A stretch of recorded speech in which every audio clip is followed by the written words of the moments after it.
So I'm Sarah. I'm the sole founder and CEO at Georgette Packaging.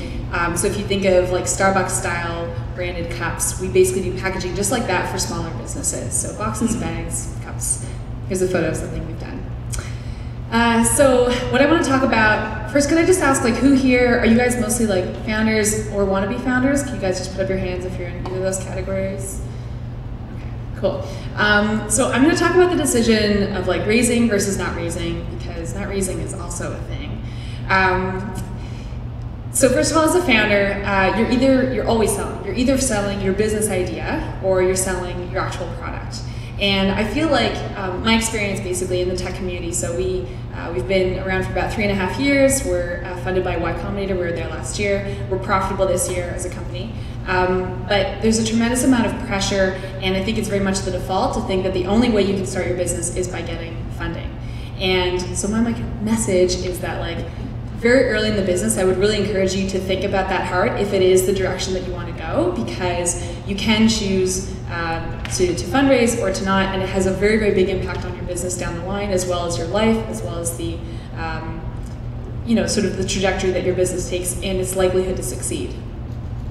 So I sort of feel like the venture-funded direction it's like the sacrificial route. It's like you're trying to start this business, you get funding from an investor, and you're basically buying yourself time in order. It's like on life support. And so although it doesn't function itself, you get a certain amount of time period, and your job as a CEO with that limited amount of time and resource is to basically pattern match against other companies that investor has seen succeed in the past. So fine, you get 6 months and this much money, can you get 100,000 users? And then once you get to that milestone, if you do, then you have to raise again. That's why you hear about businesses all the time, like raising a Series A, a Series B, a Series C. It's like very much a train that you get on, and it's really, really difficult to get off.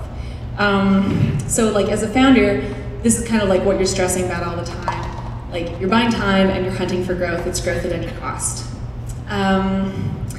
The alternative, which I call like the long haul, it's like less sexy, I get it, but so we are self-funded this year as a business. And the difference is that you can kind of set your own pace, but like that is in the end the stress. It's that because you don't have these external contributors who are forcing you to match against other companies, you could just continue at a very slow pace and not really grow. And so you have to find, basically, you have to apply the pressure yourself. So that's kind of what I'm thinking about all the time.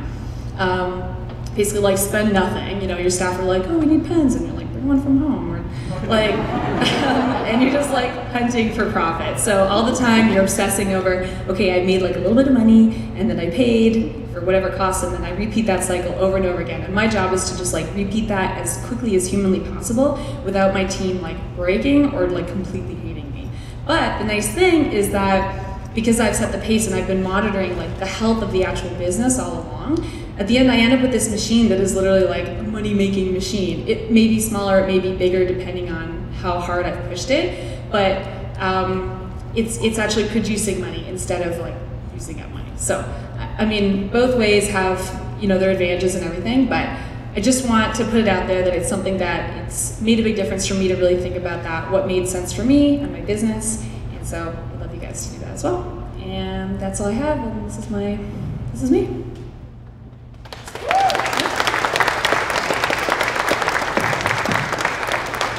Any questions? Yeah, thank you, Sarah. So I'll start with one question, and for anybody else that has one. So I'm interested, like you were part of Y Combinator, and the message you're giving now I think is very different than often what you would hear from Y Combinator, where they're talking about scaling, taking an investment.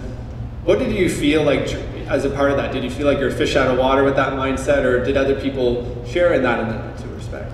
So specifically at YC, I found it really odd because the partners will always tell you, like, if you don't need to raise, then don't. And I was like, what does that even mean to not have to raise? Like, first of all, I'm here, I raised already. I do think that it's very different. I think that's a terrific question. That's very difficult. You basically have to like plan your route either way. Either you're saying, okay, I am going to be a venture-funded company because the nature of my business requires it. Like Harleen has an app, and like she's not going to be able to make money for a while. Or you have a medical device, and so it completely requires that. Or you're saying, like, actually, it's very important to me that we are, profitable, and so I'm going to like plan that route.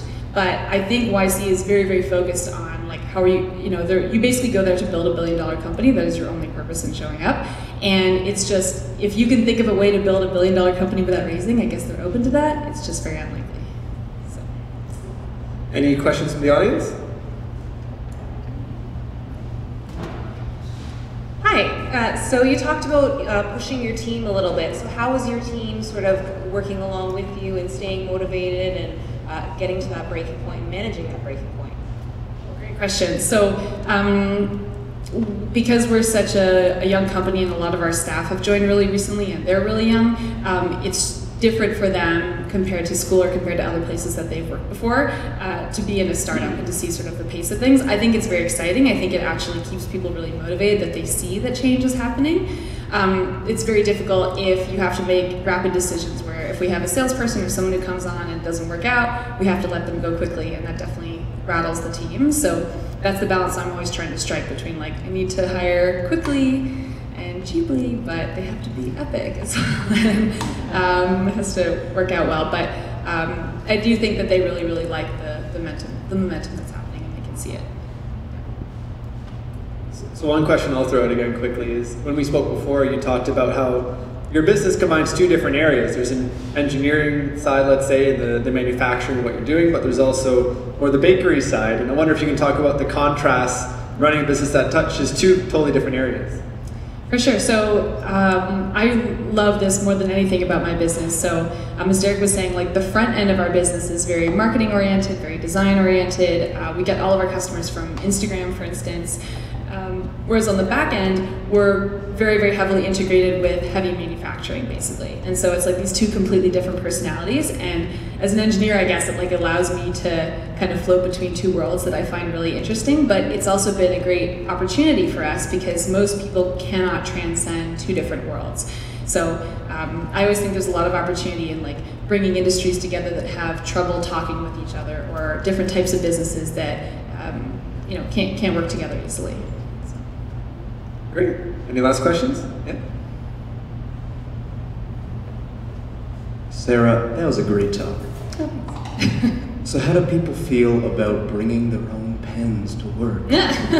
Also, how do you deal with that? The broader picture of how do you deal with having difficulty providing that environment that creates kind of absolute safety? How do you deal with that from a leadership perspective? So I've been super lucky because my team is very young and very scrappy as people, and no one came in expecting like, where's my, beautiful furniture and where's my corner office. So everyone's pretty much fresh out of school, and I think it's been really nice for them to see things like, oh, we could buy a sofa now or something like that. It's like, it almost feels like it's in line with like them personally in their lives. Like, they don't own a lot of opulent things, and neither does the business that they're part of, but like, they're building it. And so the work that they do actually goes toward like our collective level of comfort and of luxury. And so because we are growing from such a low level, you have like this rapid increase. So I don't know, they're just really good sports. I think that's like a personality you hire for, and I've been really lucky that way. Great, and we'll move on. Thank you, Sarah. Thank you.